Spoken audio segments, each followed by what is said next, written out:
नमस्कार, दूरदर्शन के कार्यक्रम नमस्कार एमपी में आप सभी का स्वागत है। मैं हूं आपके साथ प्रिया और कार्यक्रम में बात करेंगे एक और महत्वपूर्ण विषय और विशेषज्ञ के साथ, लेकिन उसके पहले फ़ोन नंबर नोट करवा देती हूं। और फ़ोन नंबर हमारे हैं 0755, क्योंकि ये सजीव फ़ोन इन प्रोग्राम है तो फ़ोन नंबर नोट कर लीजिए। 0755 ये हमारा भोपाल का कोड है, 2660049 ये हमारा लैंडलाइन नंबर है। और टोल फ्री नंबर यानी निःशुल्क सेवा का भी इस्तेमाल कीजिएगा, 1800-233-004। अब दिन की शुरुआत तिथि के साथ कर लेते हैं, तो आपको बताऊंगी आज की तिथि। आज की तिथि है पौष मास की द्वादशी, कृष्ण पक्ष की बात करेंगे। दिन मंगलवार है, विक्रम संवत 279 और 20 दिसंबर आज की तारीख कई मायनों में खास। और जब तिथि की बात की तो सिलसिलेवार बढ़ते हैं और पहले बता देते हैं कि आज का विचार क्या कहता है। तो बढ़ते हैं आज के विचार की तरफ। आज का विचार कह रहा है कि समर्थन और विरोध विचारों का ही होना चाहिए, व्यक्ति का नहीं। मतभेद कभी भी मनभेद नहीं बनना चाहिए, क्योंकि मतभेद को तो कभी ना कभी मिटाया जा सकेगा। विचारों का तालमेल बहुत कम होता है जो मेल खाता है, लेकिन अगर एक बार मन की दूरियां बढ़ गई तो मिटाने में बहुत वक्त लग जाता। फिर कहते हैं ना कि रहीमन धागा प्रेम का मट्टू चटकाए, टूटे से फिर ना जुड़े और जुड़े गांठ पड़ जाए। तो रिश्तों को संभाल कर रखिए। आगे बढ़ते तिथि के बाद, जैसा कि मैंने कहा था कि 20 दिसंबर आज की तारीख कई मायनों में खास है, तो आज का इतिहास क्या कहता है, चलिए आपको बताते चलते हैं।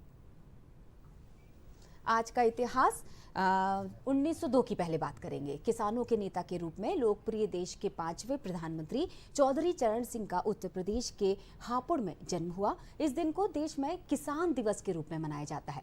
1672 की बात करें, खगोलविद जियोवनी कैसिनी ने शनि के उपग्रह रिया की खोज की। विश्व भारती विश्वविद्यालय का उद्घाटन भी आज के दिन हुआ।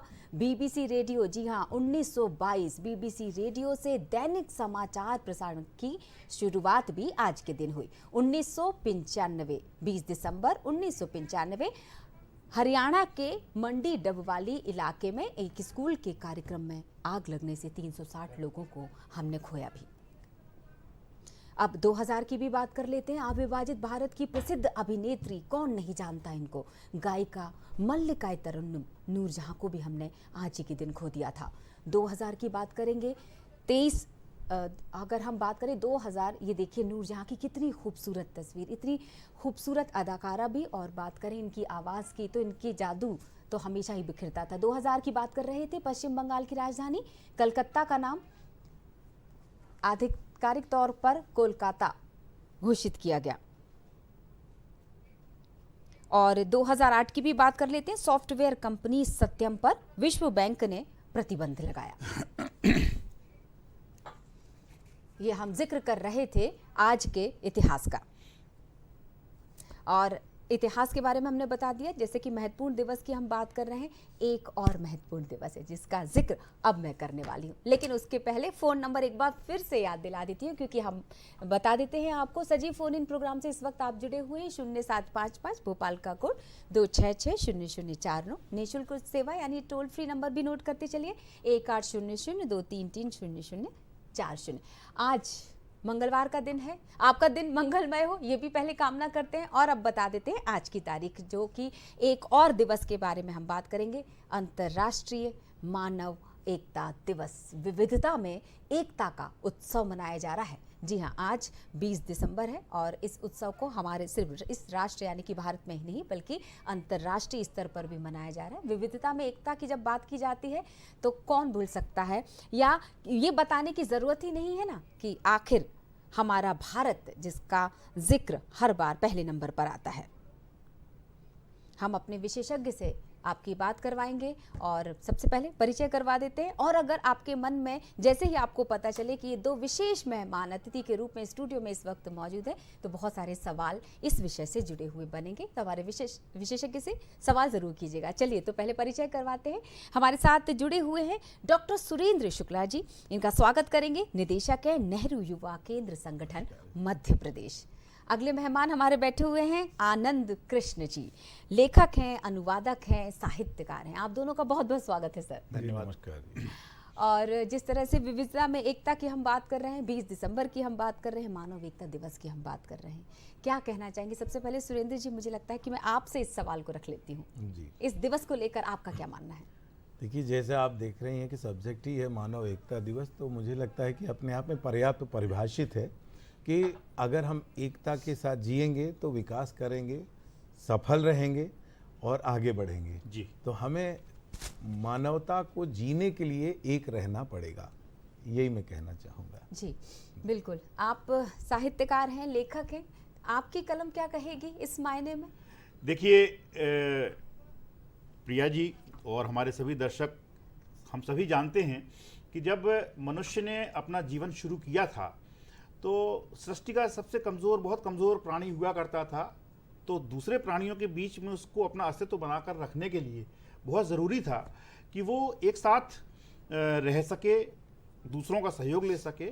और जिस दिन उसने पहली बार किसी की ओर सहयोग के लिए, दोस्ती के लिए हाथ बढ़ाया होगा, उस दिन से एक बहुत महत्वपूर्ण मानव मूल्य की शुरुआत हुई होगी, जिसको हम एकता कह रहे हैं आज, जिसको हम दोस्ती कह सकते हैं, जिसको हम सहयोग कह सकते हैं, आपसी साझेदारी कह सकते हैं। तो हम एकता की बात वहाँ से शुरू होती है जहाँ हमको अपने अस्तित्व को बचाने की शुरुआत होती है। कहा गया है कि जीवन सबसे बड़ा धर्म है। जीवन को बचाने के लिए जो भी कुछ कार्य किए जाते हैं वो धर्म है।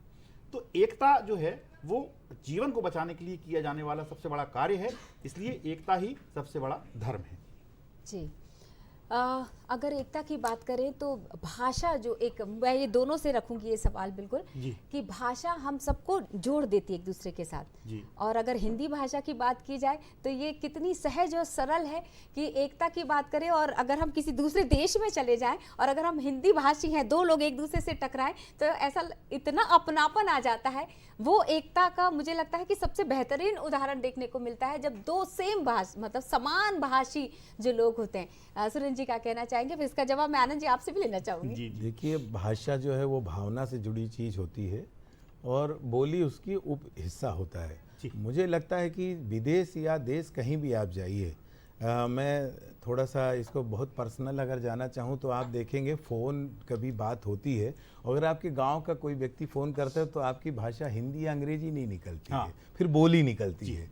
ऐसा ही जब आप विदेशों में जाते हैं तो जब कोई भारतवंशी जब फ़ोन करता है तो पहला हिंदी शब्द निकलता है। और मुझे एक चीज़ मैं कहना चाहूँगा कि जो भावना आप हिंदी भाषा में व्यक्त कर सकते हैं वो दूसरी भाषाओं में नहीं करते। अगर आपने चाचा, ताऊ, मामा, काका बोलते हैं तो वो पूरे भावनाओं के साथ निकलता है। और अंग्रेजी में आप प्रयोग कर लीजिए तो वो अंकल के अलावा कुछ नहीं होता है। तो कुल मिला के भाषा हृदय की भाषा होती है, जो अपनी भाषा होती है। और अपनी भाषा हिंदी निश्चित रूप से हमें सांस्कृतिक रूप से बांधती है, मानसिक रूप से बांधती है और सामाजिक रूप से भी बांधती है। जी बिल्कुल। क्या कहना चाहेंगे आनंद सर? देखिए सुरन जी, आपने बहुत अच्छी बात कही कि भाषा भावनाओं का अभिव्यक्त करने का एक बहुत अच्छा माध्यम होती है, एकमात्र माध्यम होती है बल्कि कहा जा सकता है। और निश्चित रूप से भाषा वो पुल है जो दो लोगों को जोड़ता है। और जोड़ने की जो प्रक्रिया है, यही प्रक्रिया असल में एकता की मूलभूत अवधारणा भी है। तो भाषा निश्चित रूप से लोगों को जोड़ती है और भाषाओं ने ही एक तरीके से लोगों को जोड़ा है और इस तरीके से जोड़ा है कि आज हम एक वैश्वीकरण की बात कर रहे हैं, ग्लोबलाइजेशन की आज हम जो बात कर रहे हैं, ये ग्लोबलाइजेशन भी एक तरह से भाषाओं के एकीकृत होते जाने के कारण ही संभव हो सका है। आज हम जो ये देखते हैं कि सारी की सारी भाषाएं जब एक दूसरे के साथ में इतनी अधिक आसानी से घुलती मिलती जा रही हैं, आप किसी भी भाषा में उस भाषा के मूल शब्दों को ढूंढना बहुत मुश्किल हो जाता है। कितने सारे शब्द हैं, हम अपने आम बोलचाल में जिन शब्दों को इस्तेमाल कर रहे हैं उनमें कौन सी भाषा के शब्द हैं, इन सब सारी चीज़ों के बारे में हम ध्यान ही नहीं देते हैं। तो भाषाएं भी जब एक दूसरे के साथ बड़ी आसानी के साथ एकता का। आनंद सर, देखिए सब्जेक्ट इतना रोचक है कि कॉलर जुड़ते चले जा रहे हैं। शुरुआत से ही हमारे साथ बाराबंकी से नंद स्वरूप मिश्रा जी इस वक्त जुड़ चुके हैं और उनका सवाल क्या है हम उन्हीं से जान लेते हैं और किससे वो सवाल रखना चाहते हैं। बहुत बहुत स्वागत है नंद स्वरूप जी।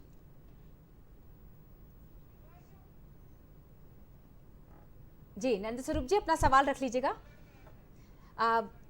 एक सवाल मुझे ऐसा लगता है कि हमारे जितने भी लोग सुन रहे होंगे दर्शक, ये जरूर जानना चाहें, क्योंकि ग्रामीण क्षेत्र में इस वक्त सबसे ज्यादा देखा जा रहा होगा ये कार्यक्रम।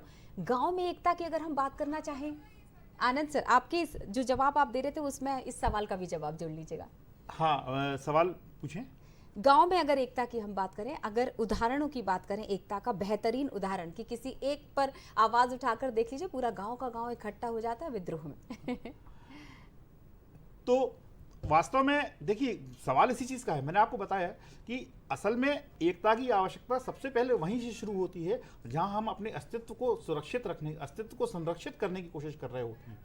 यदि हम एकता नहीं रखेंगे, हमारा अस्तित्व खतरे में होगा। बिल्कुल। महेंद्र जी एक और कॉलर है, आनंद स्वरूप जी जब तक दूसरी बार हमारे साथ कोशिश करेंगे तब तक हम महेंद्र जी का सवाल ले रहे थे। बहुत बहुत स्वागत है महेंद्र जी, अपना सवाल रखिएगा। जी नमस्कार, मैं महेंद्र पटेल दमोह से बोल रहा हूँ जी। ये मानव एकता दिवस पर कार्यक्रम अच्छा है आपका। हम ये जानना चाहते हैं कि जैसे आजकल देखा गया है कि लघु परिवार है, छोटे परिवार है, पहले के जो संयुक्त परिवार होते हैं जिनमें दादा दादी होते थे तो बच्चों को कुछ और मतलब शिक्षा होती थी। आज शहरीकरण के कारण जो मतलब सभ्यता नहीं है पाँव छूने की या आशीर्वाद लेने की, या पहले पैरों से पाँव छूते थे, घुटनों तक आ गए, इसका क्या कारण है? थोड़ा सा इस पर विकास डालें। चलिए, बहुत बहुत शुक्रिया। दो तीन चीज़ें मुझे अच्छी तरह समझ में आ गई और जो मुझे ऐसा लगता है आप लोग भी सहमत होंगे इस बात से कि एकता का उदाहरण देखने के लिए हमें गांव की तरफ बढ़ने से पहले परिवार की तरफ बढ़ना चाहिए, क्योंकि पहली इकाई तो परिवार होता है, परिवार एक है। और शहरीकरण की वजह से अब ये एकता भी कहीं ना कहीं, क्योंकि संयुक्त परिवार अब नज़र ही नहीं आता एकांकी परिवार के बीच में। क्या कहेंगे सुरेंद्र जी, आपसे जवाब ले लेती हूँ पहले। देखिए, हम तो संयुक्त परिवार के पैदाइश हैं जी। कुल मिला के हमारे यहाँ जो संयुक्त परिवार होते हैं उसमें देखिए संस्कार आता है, संस्कृति आती है, और सबसे बड़ी बात ज्ञान का भंडार होता है संयुक्त परिवार, जो आप एकल परिवार में नहीं पाते हैं।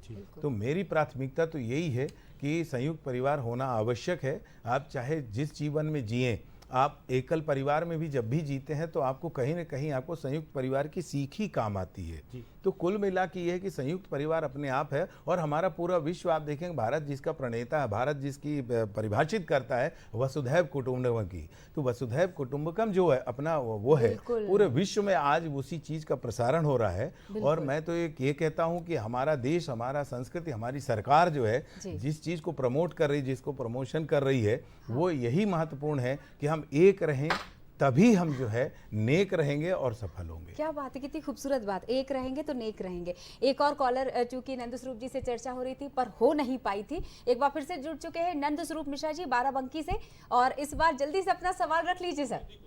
नमस्कार सर, मैं नंद स्वरूप मिश्रा हूँ बाराबंकी से। मैं जानना ये चाहता हूँ कि प्रदेश हमारे अनेक हैं, भारत एक है, धर्म अनेक है, परमात्मा हमारा एक है, रंग रूप अनेक है, मेरा खून तो एक है। तो इसी प्रकार से हमें एकता किस प्रकार से पूरे भारत में, गांव में, शहर में होना चाहिए, कहीं पर किसी प्रकार की दिक्कत नहीं होनी चाहिए। जी आनंद जी। जी, निश्चित रूप से आप बहुत अच्छी बात कह रहे हैं। कोई भी प्रकार की हमारे बीच में विविधता में एकता का बहुत सुंदर नमूना है हमारा देश, बहुत सुंदर उदाहरण है हमारा देश। और हमारे यहाँ तो कहा ही गया है सर्वे भवन्ति सुखिनः। ये भावना कहाँ से आई? ये भावना यहीं से आई कि हम सभी का भला चाहते हैं। सर्वे सन्तु निरामयाः, सभी स्वस्थ रहें, सभी सुखी हों। सबके सुखी होने की भावना हम कहाँ से आ रहे हैं? क्योंकि हम सभी को सुखी देखना चाहते हैं, और सभी जब सुखी रहेंगे तभी हम भी सुखी रहेंगे। विश्व बंधुत्व की जो भावना है, ये हमारे देश में जो आई, हमारे देश की संस्कृति ने ये बात जो शुरू की थी, और जहाँ से हमारे यहाँ से जो हमारी मूल अवधारणा है हमारे देश की, तो ये एक बहुत बड़ी बात है। और इसी बात को लेकर के विश्व जो WHO जो है, जो यूनेस्को जो है, UN जो है, संयुक्त राष्ट्र संघ जो है, उसने तो ये मानव एकता दिवस अभी मनाना शुरू किया है। हम तो वर्षों से, हजारों वर्षों से मनाते आ रहे हैं। जब हम सर्वे सन्तु निरामयाः, सर्वे भवन्तु सुखिनः कह रहे हैं, जब हम वसुधैव कुटुंबकम कह रहे हैं, जब हम ऐक्यम बलम, एकता में ही बल है, जब हम ऐसे उदाहरण दे रहे होते हैं, तो हम तो हजारों वर्षों से इस चीज को मनाते आ रहे हैं। बिल्कुल। हालांकि दर्शकों को हम पहले ही बता देते हैं, भाषाओं पर इन्होंने अध्ययन किया है। आनंद कृष्ण जी को आप अभी फिलहाल सुन रहे थे। भाषाओं के योगदान पर, चूंकि मैंने शुरुआत का सवाल ही ये किया था, आपने जब भाषा पर अध्ययन किया तो रिसर्च में क्या बात निकल कर आई, और अगर मैं इस सब्जेक्ट से उस अध्ययन को जोड़ना चाहूँ, रिसर्च को जोड़ना चाहूँ तो? देखिए, भाषा की आपने बात कही है और भाषाओं का जहाँ तक चूंकि विषय हमारा आज का चूंकि एकता से संबंधित है, तो ये बात तो स्पष्ट है, सीधी सीधी बात है, बहुत साधारण रूप से समझी जाने वाली बात है कि भाषाओं के माध्यम से ही एकता संभव है। जितना अधिक हम भाषाओं से जुड़ेंगे, जितनी भाषा में जो शब्द हैं या भाषा में जितनी भी अभिव्यक्तियां हैं वे वास्तव में अभिव्यक्तियां हैं, जितने शब्द हैं वे सब अभिव्यक्तियां हैं। तो हमारे पास जितनी अधिक अभिव्यक्तियां होंगी उतने अधिक हम अपने आप को अभिव्यक्त कर सकेंगे, उतने अधिक हम दूसरों के साथ में जुड़ सकेंगे।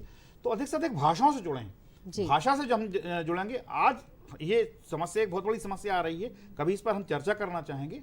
भाषाओं पर संकट है और भाषाओं पर संकट आने के कारण एक तरीके से कहा जा सकता है मनुष्यता पर ही संकट आ गया है। यूनेस्को ने इस पर एक बड़ी लंबी रिसर्च कराई थी, जिसके परिणाम स्वरूप अब ये 2003 में वो रिसर्च आई थी और उसके बाद में बहुत सारे जो यूनेस्को ने जो काम किए हैं उनमें से एक काम ये भी चालू किया है 2006 से, जब ये अंतर्राष्ट्रीय मानव एकता दिवस मनाना शुरू किया गया है। वो उसी रिसर्च के परिणाम पर लिए गए कदम, उठाए गए कदमों में से एक है ये। बिल्कुल। नेहरू युवा केंद्र की अगर हम बात करें, युवाओं के कंधे पर ज़्यादा जिम्मेदारी है, क्या कहना चाहेंगे, किस तरह की प्रतिक्रियाएं होती है? अब सिर्फ मैं की बजाय हम पर जोर देने वाले अब युवा बचे हैं। देखिए, आपको हम बता दें कि नेहरू युवा केंद्र हम पर ही चलता है, इसकी थीम ही हम पर है, क्योंकि अकेला एक युवा, कोई कहना कि एक अकेला चना भाड़ नहीं फोड़ता, तो नेहरू युवा केंद्र तो संगठनात्मक काम ही करता है।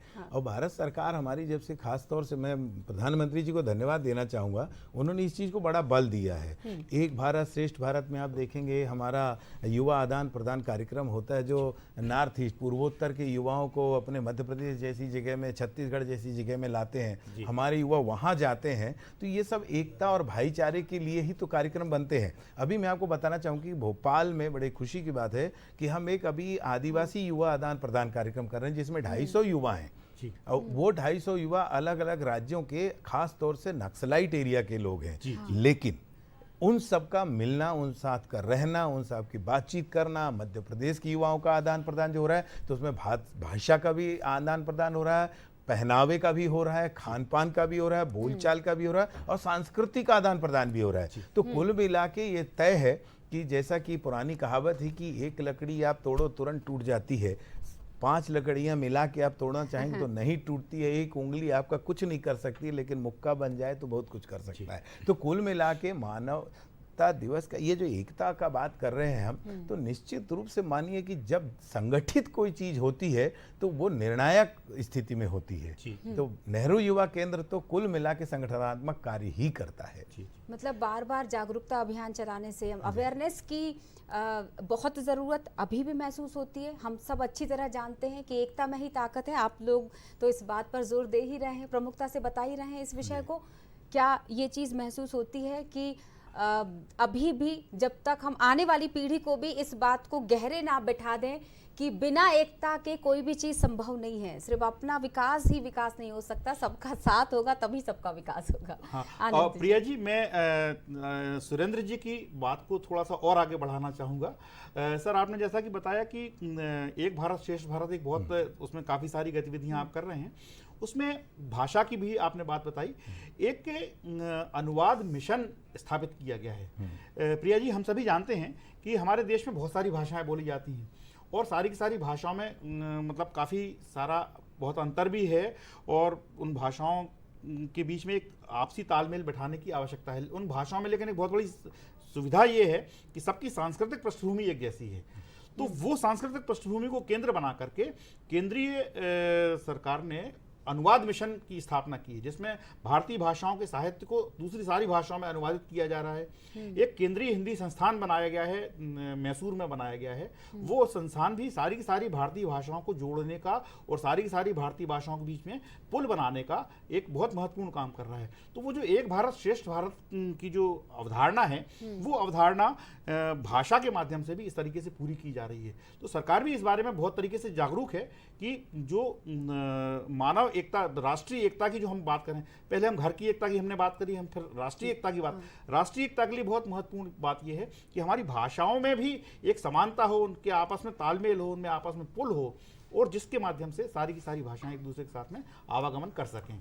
जब भी हम किसी दिवस की बात करते हैं या दिवस से जुड़े हुए अभियानों की बात करते हैं, चुनौतियां सबसे पहले नजर आने लगती हैं। आपको लगता है कि अभी भी इस विषय पर, यानी मानव एकता की हम बात करें तो चुनौतियां हैं सुरेंद्र जी?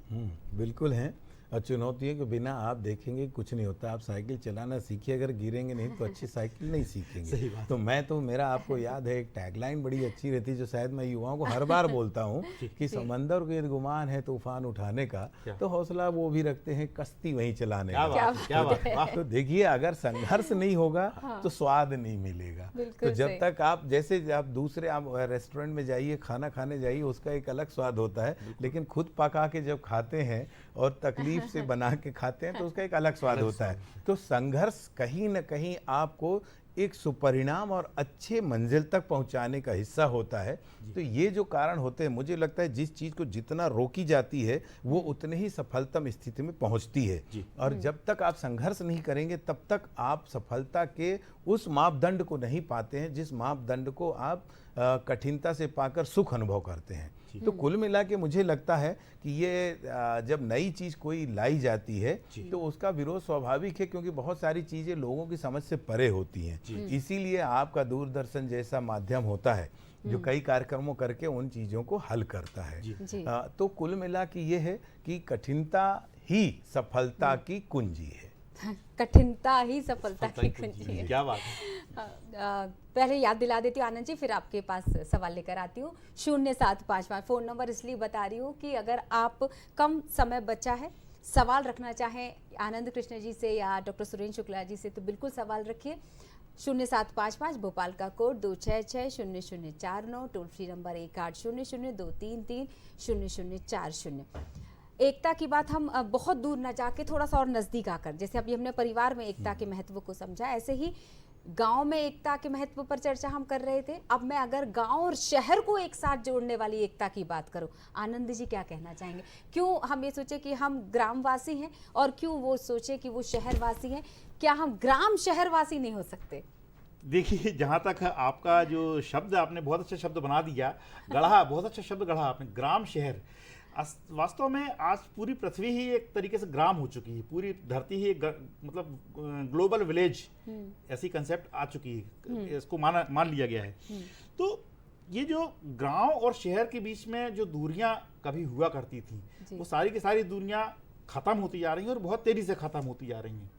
तो अब हम गांव और शहर के बीच की दूरियों के बारे में तो अब बहुत आने वाले समय में बहुत जल्दी ही ऐसा भी समय आएगा, गांव और शहर के बीच में जो अंतर है वे सारे के सारे अंतर समाप्त हो रहे हैं। मुख्य मुद्दे की बात यह है कि गांव के लोगों की जो आवश्यकताएं हैं, उनके जो सरोकार हैं, उनके सारे के सारे सरोकारों की पूर्ति यदि शहरों से हो रही है और शहरों के सारे सरोकारों की पूर्ति गांवों से हो रही है, देखिए ये सीधा सीधा एक दूसरे की आवश्यकता और पूर्ति का सीधा सीधा संबंध बनता है। एकता तभी हो सकती है, आप किसी के साथ तभी मिल सकते हैं जब कहीं ना कहीं एक ये इस प्रकार का आदान प्रदान भी हो सकता हो। तो गांवों और हम देख रहे हैं कि बहुत सारे ग्रामीण स्तर के, ग्रामीण क्षेत्रों के कार्यक्रम, ग्रामीण क्षेत्रों की जो कलाएं हैं, उनका शहरों में बहुत तेज़ी से विकास होता जा रहा है। गांव के बहुत अच्छे अच्छे उत्पाद हैं, वो शहरों में बहुत अच्छे आते जा रहे हैं। तो ये उनके बीच की दूरियां खत्म होती जा रही हैं, उनके बीच में भी एकता बनती जा रही है। एकता के लिए लेकिन प्रिया जी, सबसे ज़रूरी जो चीज़ होती है वो होती है निजी स्वार्थों का त्याग। जब तक हम निजी स्वार्थों का त्याग नहीं करेंगे तब तक हम एकता की अवधारणा को पूरी तरीके से प्रतिफलित होते हुए नहीं देख सकते। तो निजी स्वार्थों का त्याग जो है, या निजी स्वार्थों से हम जब जितनी ज़्यादा दूरी बनाएंगे उतना ही अधिक एकता का बल हमें मिलता जाएगा। ऐसा मेरा मानना है। जी, आप जुड़ना चाहेंगे क्या इस जवाब से? जी बिल्कुल, आपने बिल्कुल सही कहा और मैं उसी को आगे बढ़ा देता हूँ थोड़ा सा कि आप देखेंगे शहरी कल्चर पे जब आप आते हैं तो जितने भी राष्ट्रीय स्तर के या कोई भी स्तर के जब बड़े शहरों पे सांस्कृतिक कार्यक्रम होते हैं तो उसमें पहली प्राथमिकता में लोक कलाकारों को ढूंढा जाता है। तो निश्चित रूप से मान के चलिए कि गांव के बिना शहर नहीं चलता है और शहर के बिना गांव। आप बड़े बड़े शहरों, अट्टालिकाओं और महलों में रहने वालों को आप सुनेंगे कि अब जो देहाती तौर पे जो मिट्टी के और कबेलू के घर बनते हैं उस तरह का रिसोर्ट बनाते हैं और वहाँ छुट्टियां मनाने जाते हैं। तो ये तो मान के चलिए कि मैं तो ये कहता हूँ दोनों सिक्के के पहलू हैं। शहर का विकास होना है तो ग्रामीण चाहिए और ग्रामीण का विकास होना है तो शहर चाहिए। तो कुल मिला के दोनों का ही एकता का मुख्य रूप हो गया और विकास का भी रूप हो गया। प्रधानमंत्री जी गलत नारा नहीं दिए हैं कि सबका साथ, सबका विकास, सबका प्रयास, तो सबका विश्वास, सबका विश्वास। तो ये सारी चीजें कहीं ना कहीं जनता के बीच से ही, कहीं ना कहीं हमारे अपने लोगों के बीच से ही निकली चीजें हैं, जिसको ये समझा गया कि हमारे हालात जो हैं, एकल परिवार, एकल अपने स्वार्थ में, अपने जीवन को जीने में जिसमें जिस तरीके से लोग लगे हैं, उन सबको कहीं ना कहीं एक के सूत्र में बांधेंगे, तभी आज हम पूरे दुनिया में भारत आज अगर आगे बढ़ रहा है तो उसके पीछे कहीं ना कहीं हमारे राष्ट्र की एकता और अखंडता है। बिल्कुल, इस एकता और अखंडता का बेहतरीन उदाहरण कोरोना काल के समय से ज्यादा देखने को तब मिल गया। देखा ही होगा कि कितना सहयोग कर रहे थे लोग एक दूसरे का, बिना कोई धर्म जाने, बिना कोई वर्ग जाने, आयु वर्ग जाने, किसी भी हम मायने में अगर ले ले, सबसे ज्यादा सेहत को लेकर जागरूक हो गए थे, एक दूसरे को सहयोग कर रहे थे, तुम्हें ये खाना है, तुम्हें ये नहीं खाना। और जब योग करना शुरू हुआ तो एकता, योग एक दूसरे को जोड़ भी देती है। क्या कहना चाहेंगे सुरेंद्र सर? आपने हम अभी जो हमारी जो चर्चा चल रही थी, एकता की हम बात कर रहे थे, विभिन्नता में एकता की हम बात कर रहे थे, धर्म जाति हम सब हर तरह से हर स्तर पर बात कर रहे हैं। अब हम तकनीकी स्तर पर भी बात कर लेते हैं। तकनीकियाँ भी दूरियां लेकर आती हैं, क्या कहते हैं? देखिए, देखने का नज़रिया है, तकनीकी दूर लाती है जब आप अपने विचारों पे कहीं ना कहीं थोड़ा सा गैप लाते हैं, पर कई जगह पे तकनीक आपको बहुत नज़दीक करती है। छोटा सा उदाहरण देता हूँ कि सोशल मीडिया जब से आया है तब से आपने देखा होगा कि आपके बहुत पुराने 20-25 साल पहले के छूटे हुए लोग जब आपको फेसबुक, इंस्टा में देखते हैं तो आपको ढूंढते हैं। ये ढूंढने की जो प्रक्रिया है वो एकता की ओर ही कदम बढ़ाती है। तो तकनीक अपने ऊपर उपयोग करती है कि आप कैसा उपयोग करते हो तकनीक का, और उस हिसाब से जुड़ते हैं। जैसे मैं एक छोटा सा उदाहरण देना चाहूँगा बहुत जल्दी में, कि मैं जब फेसबुक शुरू हुआ और उसमें जुड़ा तो मुझे नाजरान करके अरब देश में से एक मैसेज आया कि आप क्या वही सुरेंद्र शुक्ला हैं जो शहडोल व्यवहारी के रहने वाले हैं? तो मैंने कहा जी मैं वही हूँ। तो बोले आप याद कीजिए कि कक्षा 8 में हम लोग थे। अब कल्पना करें कि 30 साल 35 साल बाद जब ये सिस्टम आया अपना सोशल मीडिया का, तो कहीं ना कहीं वो जुड़े। तो कहने का मतलब ये है कि अलगाव तब होता है जब हम दुरुपयोग करते हैं मीडिया का, सोशल मीडिया का या संसाधनों का, जो विकृत मानसिकता के लोग ही करते हैं। अच्छे लोग नहीं करते। जो अच्छे लोग करते हैं उसमें वो अपनी अच्छी चीज ढूंढते हैं। स्वाभाविक है, एक विलेन का रूप होता है, एक हीरो का रूप होता है, तो हमें विलेन को किनारे करना चाहिए और हीरो को तलाशना चाहिए जो समाज के अच्छे मार्गदर्शक के रूप में काम करता है। बिल्कुल। आनंद जी क्या कहना चाहेंगे आप? हाँ, देखिए सुरेंद्र जी ने बहुत सही बात बोली है। वास्तव में तकनीक है जो वो मनुष्य के द्वारा ईजाद की गई चीज़ है, तो इसलिए वो पूरी तरह से मनुष्य के कंट्रोल में ही होती, मनुष्य के नियंत्रण में ही होती है। अब मनुष्य जैसा उसको उपयोग कर ले, सही तरीके से उपयोग कर ले तो उसके लाभ मिलेंगे, गलत तरीके से उपयोग करेगा तो उसके हानियां मिलेंगी। हम सोशल मीडिया का उदाहरण दिया अभी सुरेंद्र जी ने। हम देख रहे हैं कि सोशल मीडिया जहां एक और लोगों को जोड़ भी रहा है, वहां सोशल मीडिया का एक दुष्प्रभाव ये भी देखने में आ रहा है कि उससे अलगाववादी चीज़ें भी कई बार देखने में आ जाती हैं। तो हमें कोशिश ये करना है कि देखिए, धारयति इति धर्म है, जिसको धारण किया जाए वो धर्म है, यानी वो चीज़ें धारण की जाना चाहिए जो हमारे जीवन के लिए आवश्यक है, जो जीवन को लाभ पहुंचाने वाली चीज़ें हैं। तो इसके लिए ज़रूरी ये है कि हम उन चीज़ों का अनुगमन करें, उनका पालन करें जो कि हमारे लिए लाभदायक हैं। तो सोशल मीडिया की ऐसी चीज़ों का उपयोग करें हम जो कि हमारे लाभ के लिए हैं, हमें जोड़ने के, उन्नति करने के लिए है। बिल्कुल, ये ऐसा विषय है ना जिस पर मुझे ऐसा लगता है कि 1 घंटे भी अगर हम कंटिन्यू इस कार्यक्रम में बात करेंगे तो भी हमें लगेगा कि कुछ ना कुछ छूट गया। आपको यही धन्यवाद करना चाहेंगे क्योंकि अगले सेगमेंट की तरफ हमें बढ़ना होगा। तो बहुत बहुत शुक्रिया, इस कम वक्त में भी आपने बहुत अच्छी बातचीत की जिसका दर्शकों ने लाभ भी उठाया होगा। हमारे साथ जुड़े हुए थे आनंद कृष्ण जी और हमारे साथ जुड़े थे डॉक्टर सुरेंद्र शुक्ला जी। बहुत बहुत धन्यवाद।